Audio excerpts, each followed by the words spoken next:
half of California and now Nebraska and Iowa as well. We recently did a reorganization, and some of the other states that were currently vacant we're filling in. So today's discussion is getting the most from the FirstNet deployable program and tips for effective use in the incident or event.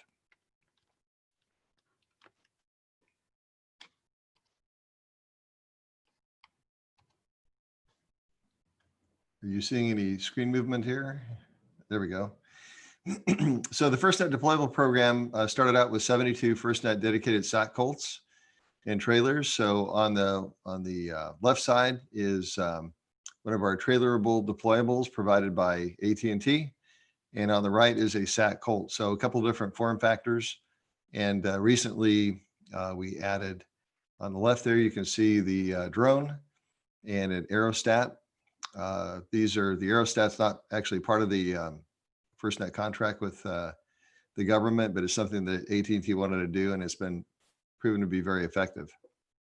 So the drone on the left has also been very effective. Those have been tested out in some of the recent hurricanes beginning of last year and then rolling into this year. And it's pretty quickly deployed, covers quite a bit of ground, and again, is a faster kind of an inbox solution before we go to one of the other larger form factors. So the whole idea is to get coverage as quickly on scene as possible and be able to restore sites as well. So depending on the type of incident that you have,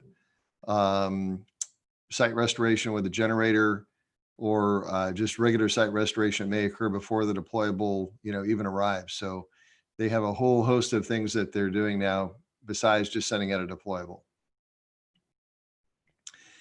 Most of the country is a 14-hour recovery time. In California, it's 7 hours. So a different number was negotiated there. But SAT Colts are distributed strategically throughout the U.S. Just like the fire department has fire engines, we've got these SAT Colts that are in predetermined locations and can move up and fill in addition to the commercial SAT Colts that AT&T also has for the regular commercial network. These are band 14 only right now. And so if you're on an incident, only the band 14 devices will work on these. And so if you don't have band 14 devices, make sure you talk to your AT&T rep to make arrangements for that.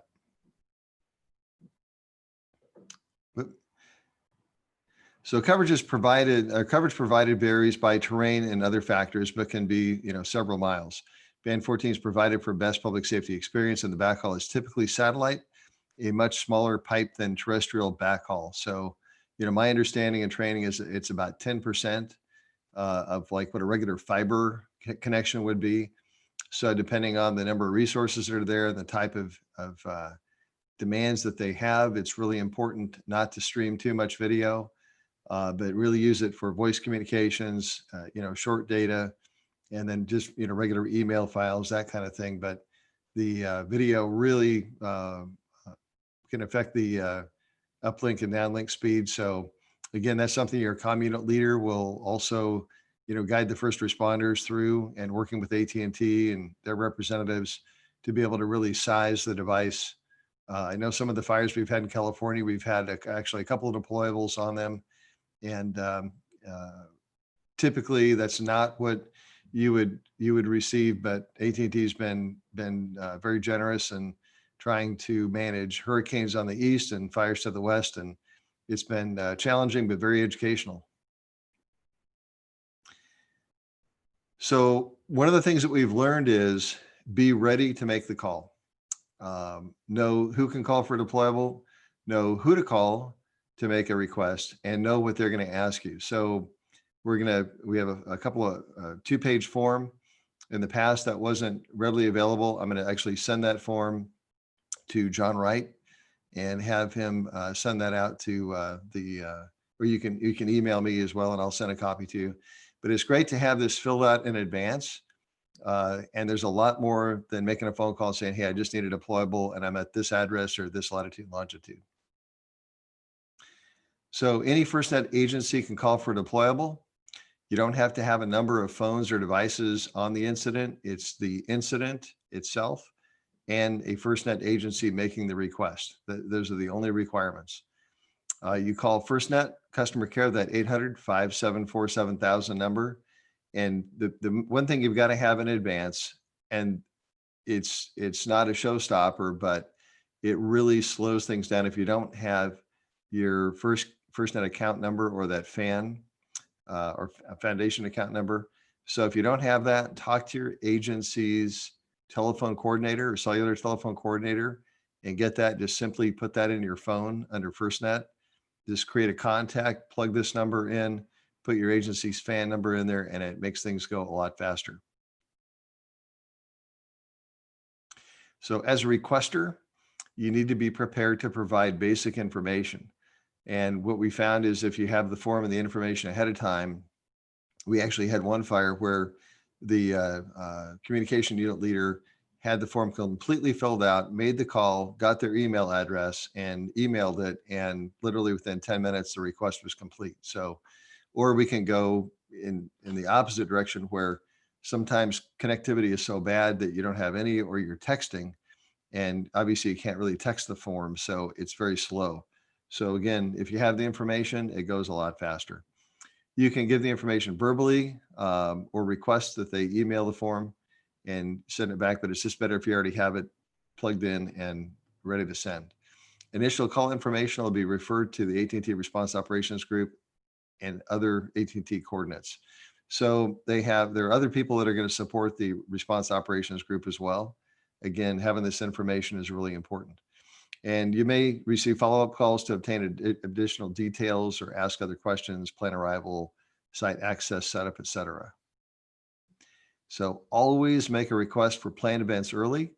For events, FirstNet deployables must be requested at least 30 days in advance. So this would be like for the LA Marathon or for, like a Baker to Vegas run or some other kind of big planned event. Don't assume support was requested on your behalf. You want to make sure that the requests are coordinated, but it doesn't hurt to call to make sure that the request was received and be able to, again, work with your AT&T rep if you have any additional questions or verification or planning. So discussing an event with a FirstNet representative does not equal an actual request. The form has got to be sent in. And you should send that form in. It's not up to the AT&T staff person to do that. So it's up to the agency. So when you make the call, explain your communication needs, specify any problems that are being experienced. And this is really important. So prior to this newer system, it was, I need a deployable. Now it's, I'm in this particular area and I don't have coverage. I've been in some incidents where they've simply adjusted the sectors to bring in an area like in Hanson Dam in Los Angeles. We had a brush fire out there, and AT&T was able to adjust the sectors on a site and surprisingly immediately improve coverage, and they didn't need a deployable. And again, the deployable's got some limitations with the satellite backhaul. So it's not an end all be all, fix all kind of thing. Identify locations where coverage is needed, number of users, number of types of devices. What will the devices do? So are they going to be for voice calls or text messages, email apps, that kind of thing.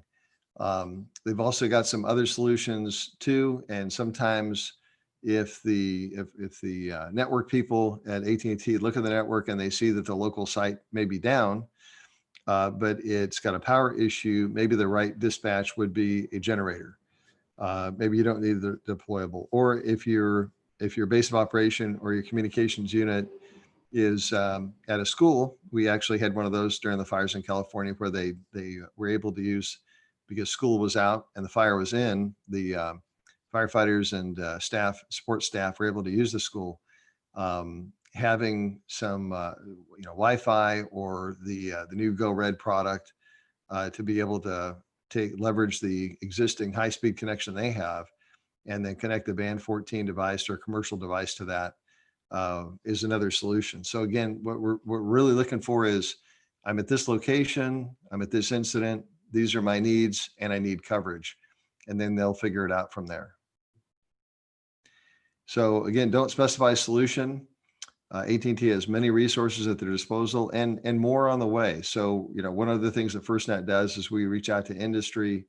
We talk to different manufacturers. We've actually reorganized internally, and we'll have more on that later. But we have more and more people working with academia and with industry to really see what public safety needs, not what's on the shelf, but what do we really need. And working in the urban search and rescue arena from 1992 to 2012, as I did, and going to Hurricane Katrina, we didn't have these things back then.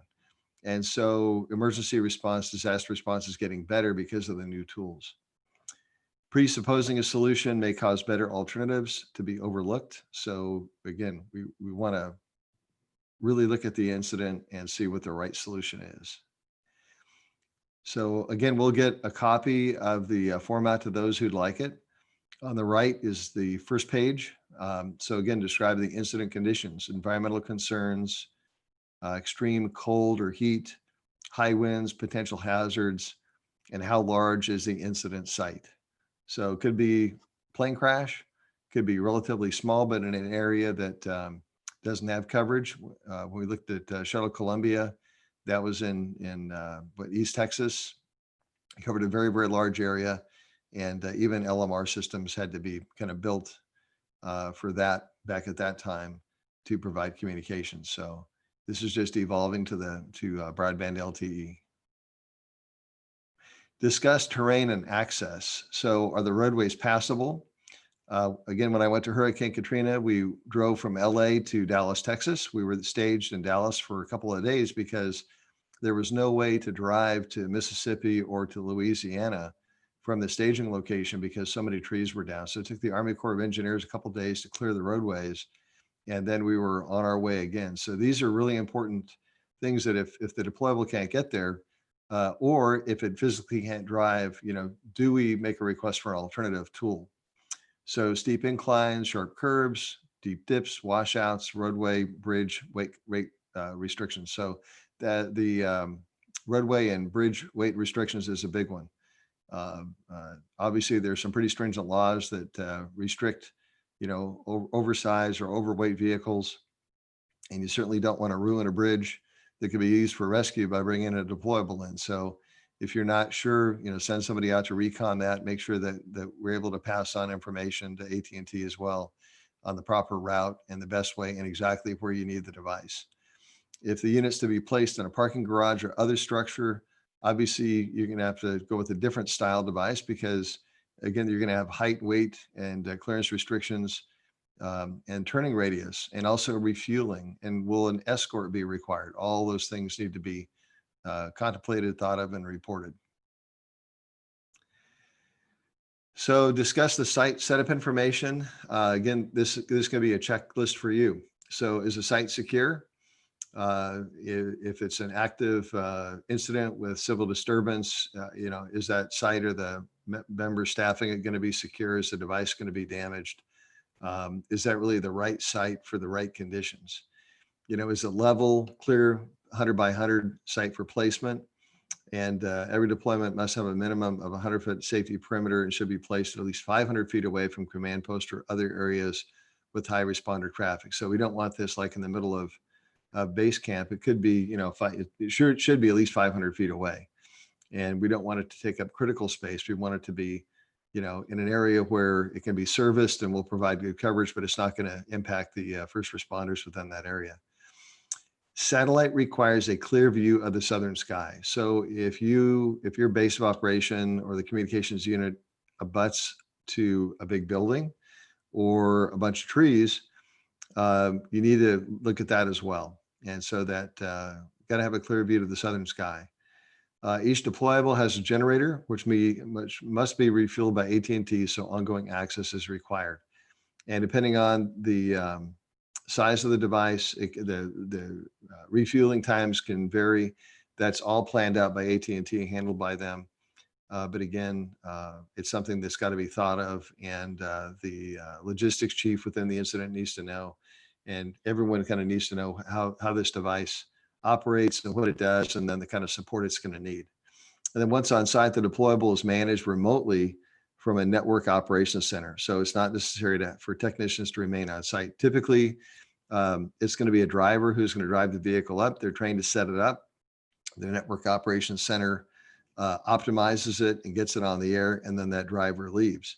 So we've had a couple of incidents where they thought the driver was a tech and they could resolve some issues. And the main thing is they're not. They drive, they park, they set it up, and then they're off to the next incident to support that. And so it's important to make sure that we got the response operations group phone number, and it's okay to talk to them and get information on that deployable. How's it operating? As far as the data, if you see that the data needs at the site may not be met, make sure that you have that ongoing communication between the communication unit leader and AT&T. They definitely want to meet your needs, but if they don't know what the needs are, they don't know if the needs change, they can't meet them. So coordinate when possible. That large incidents can mean multiple jurisdictions make deployable requests. We saw that in the fires in California, and then state emergency operations centers may be asked to deconflict requests when necessary. So we've had a very, very challenging fire season, very challenging hurricane season. It's not over yet. And again, AT&T, it does their very best to meet all those needs. So again, we talked a little bit earlier about having band 14 devices. So if you have older devices with your agency or your subscriber paid, and you have a device without band 14, make sure that when you can, you upgrade that device. There are a couple of reasons using band 14 only. One is public safety. Two, it's not going to interfere with the regular terrestrial network if you happen to be on the cell edge of another site. And so this is the way they've been managing it, and it seems to be working really well as long as you got band 14 devices on the site. So if you don't have them, again, talk to your AT&T rep. And this is, again, is part of the pre-planning process to make sure that you're kind of evolving along with public safety needs and what FirstNet and FirstNet Authority wants to deliver. So FirstNet deployables are equipped with band 14. The deployable asset, they're typically configured to restrict access to device with the FirstNet SIM. So again, if you have a FirstNet device and it's got an orange SIM, you need to get that upgraded to a black SIM. Black SIM band 14 is the standard today and moving forward. By turning only band 14 on, restricting access to FirstNet SIMs, public safety spectrum is completely dedicated to public safety. So that is AT&T FirstNet's mission during these incidents. Use FirstNet for hotspots.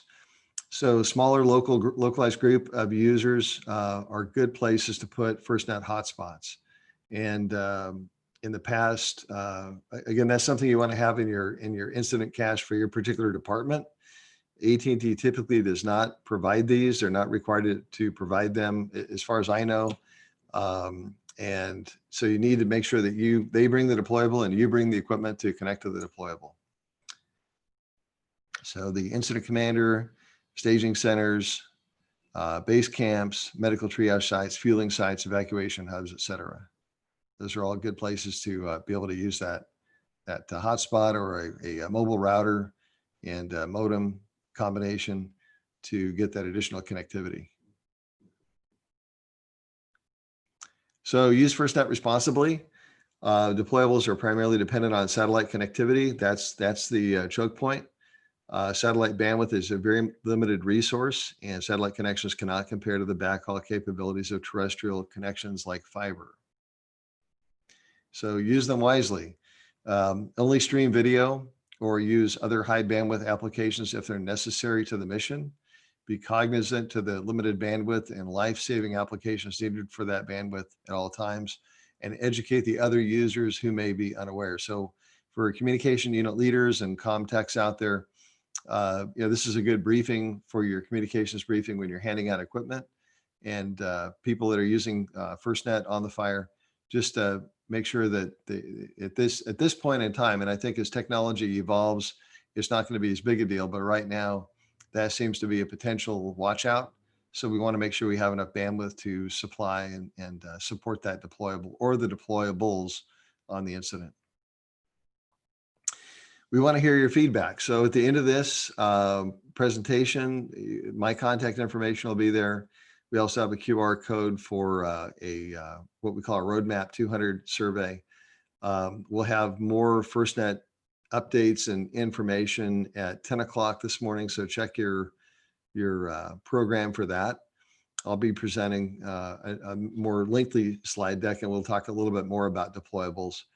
And so give us your feedback. The FirstNet deployable program has been very successful, hundreds of requests for incident and event support. I think there were over 400 last year. I don't know what the number is this year, but it continues to rise. The FirstNet Authority is expanding the FirstNet fleet of deployables to enhance network coverage and capacity for public safety during emergencies and events. So again, this is something under contract that we want to continue to grow, and only getting public safety data and getting feedback, whether it's negative or positive, is really important to make sure that we continue to evolve the program and better understand changing needs so we can address those needs. Let FirstNet state contract know your experience if you use a deployable.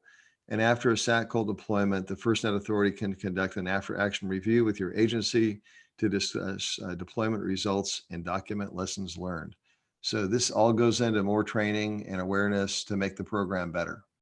I think that's really what sets us apart, is that with the after-action and continuing to develop the program, I've got 37 plus years of fire service and communications experience. And so we're always learning, and we want to look and see what we can do to make these incidents better and serve you and serve the public. So pre-planning, was there any pre-planning that occurred? If there was, who conducted it, and how effective was it? Logistics, request the process, arrival of the deployable, setup, technical support if it was needed. On the operations side, how did it work? How did the network work? So again, talk to the incident commander, the operations chief, the division supervisors that are out there. If the device is providing coverage, far out into the wildland fireground, and get input on how it worked, and again, what we can do to make it better. Under the technology piece, what devices, make and model were used? Sometimes we see different phones, different smart devices operate differently. And so if there's a particular device that's having a problem, we definitely want to know. And I think for the comm unit leaders and comm techs, if you have somebody who's having a problem, make sure they're using the most up-to-date firmware in the device, or the most up-to-date firmware in the application that they may be using. We've seen some of that occur where you've got different firmware versions, and it just doesn't work as well. So you want to make sure. And also another tip, we've seen if you turn the phone off, completely power it down, and then power it back up, that can also resolve some glitches or problems. So the more we do this, the more we learn. What was the device configuration and what applications were used? So we definitely want to know if there's a problem, and then through our technical folks, will provide feedback as well to the manufacturer of the app, and then also using, using the approved FirstNet apps is always recommended. So here's my contact info. We typically work a 40-hour week, but during the fires, we would get calls all the time. So we try to have the phone on or get text messages if you have any input or issues. So there's my name, contact info, mobile number. Not supposed to say it's 24/7, but I do leave it on 24/7. I just can't maybe always get back to you. So, and the primary contact is AT&T at that 800 number. And we'll we have a QR code if you don't mind scanning that with your phone when we're done, and take a quick survey. Again, one of the really important things at FirstNet, and the thing that I've learned being with the federal government now for about 3.5 years, a little more than that now, is that they listen to us as senior public safety advisors, but it's kind of like listen and then verify. So they listen to us, but what they really want to do is get hundreds of people's opinion to validate what we're saying. And better understand what public safety needs. So when I started, we only had the very large Colts, sat Colts, and they had some of the sat on wheels.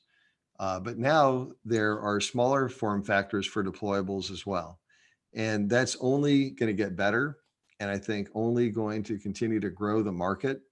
And it's just like, you know, you go to the hardware store and you look at tools and you see there's a different style or type or a color, whatever, and it's just going to continue to evolve. So I really see the deployable piece, you know, getting bigger and better. But again, it's got to be driven by public safety, and we really need your input on these things. So please scan the Roadmap 200 QR code. Thank you very much. I'll go back to Mike, you know, and I'll just let it sit on the QR code. And then before we're done, I'll go back to my contact info so you can get that. And at this time, we'll take any questions you might have. You guys can post something in chat or just unmute yourselves and speak directly to Kevin. Kevin, this is Doug Kiner from Mountain View Police Department up in the Bay Area. And I didn't hear you address this directly, or if I did, I missed it. I apologize. But how does the criteria change, or what considerations need to be made if you're going to request a deployable for a planned event, not a disaster? You just have an area where either, you know, it's doesn't have a lot of coverage. We have a couple of venues in our city that struggle when we have an influx of 14,000 people that come to our concert venue where we, you know, have to have a large police and fire presence. Does that differ in the request, or does that, you know, change the dynamic of it? Or can you comment on that a little bit? Sure. So the main thing that changes is that they need to request 30 days or more in advance. So same form, 30 days or more in advance. And I know, you know, I used to coordinate part of the LA Marathon and some of the other things in LA when I worked there. And so we knew like a year in advance because we'd done it so many years. We're like the Grand Prix in Long Beach. So, you know, you kind of see the event coming and you already have a plan set up, and you see from the previous year, like what didn't work. And then you need to keep working with AT&T and FirstNet. It's under the contract is AT&T's responsibility to provide that. But Chris Baker and I, we cover California, and we're more than happy to, you know, be part of the conversation too.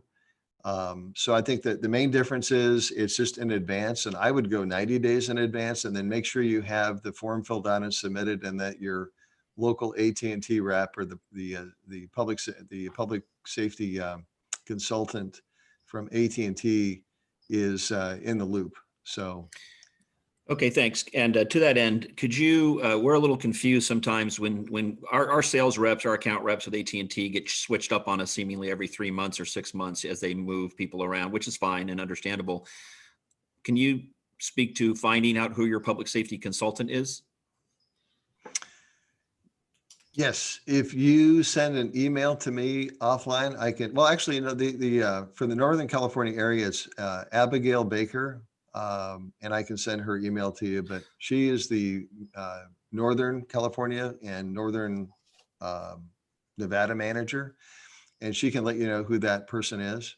Okay, great. Thank you. Yeah, I'm actually familiar and acquainted with her as well through, I didn't realize that she would, I can get a hold of her. No problem. Thank you. Yeah. And they can let you know when they have reassignments and that kind of thing. Great. Thank you. Thanks for being on.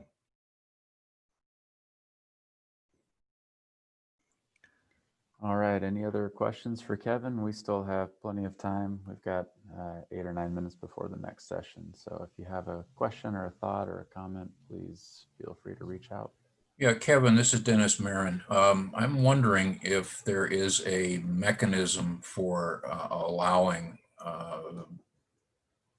resources to be placed in simply areas where there isn't enough coverage from any other carrier, and it would be for not for an incident, but for, you know, some duration of time.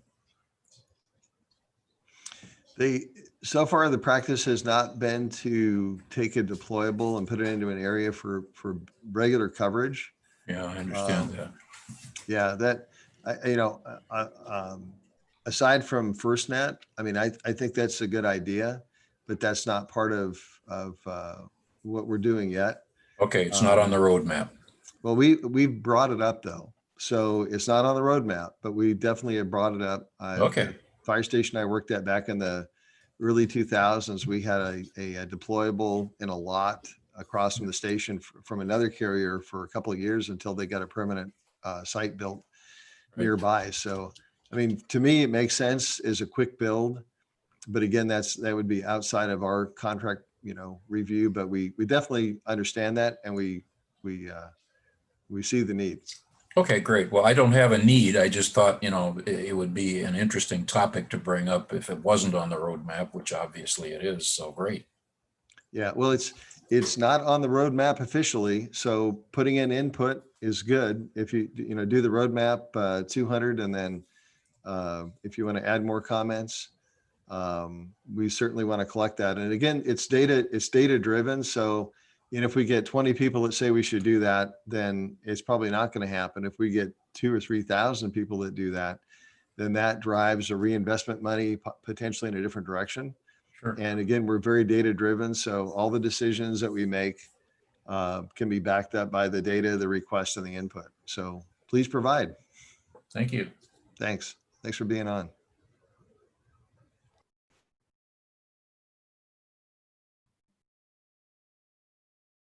So I see Greg Glenn, NR6Q. Yes, I am here. 73 WD6AIS here, and my one of my 13-year-old twin daughters just got her ham license, and my older son got his. So they're really excited to be part of the group. Very good. Nice to hear. Nice to hear the community is growing. It is growing. We see that on Facebook, Kevin. Yes, thanks. Yeah, no, they have a good time. Yeah, Facebook's good for good family stuff.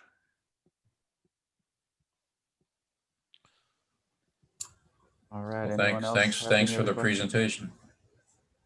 Thank you. Hope you can make it at 10. Just have more update stuff. And again, we're always willing to listen and get input and feed that up to our folks in Reston, Virginia.